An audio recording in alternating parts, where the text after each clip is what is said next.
প্রথম চান্সে যদি জান্নাতে যেতে চান, জাহান্নামের কোন স্পর্শ ছাড়া যদি জান্নাতে যেতে চান, তাহলে এই 16 বদঅভ্যাস থেকে, 16টি অপরাধ থেকে নিজেকে বাঁচাবার চেষ্টা করতে হবে। নাম্বার 1, যাদের মধ্যে ঈমান নাই তারা জান্নাতে যেতে পারবে না। দ্বিতীয় সবচেয়ে বড় বাধা হলো আত্মীয়তার সম্পর্ক ছিন্ন করা। আত্মীয়তার সম্পর্ক ছিন্নকারী সে জান্নাতে যেতে পারবে না। তৃতীয় বড় বাধা হলো যারা চগলখড়ি বদঅভ্যাস আছে, এই রোগটা।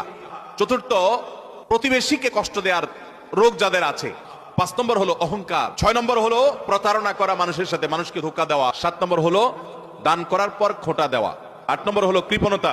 9 নম্বর হলো ঘুষ দেওয়া নেওয়া। 10 নম্বর হলো মা বাবার নাফরমানি করা, মা বাবার অবাধ্য হওয়া, মা বাবার অসম্মান করা। 11 নম্বর হলো মাদক আসক্ত হওয়া। 12 নম্বর হলো হারাম উপার্জন দ্বারা, হারাম খাদ্য দ্বারা, পানীয় দ্বারা শরীর গঠন করা। আর 13 নম্বর হলো রূঢ় স্বভাবের হওয়া।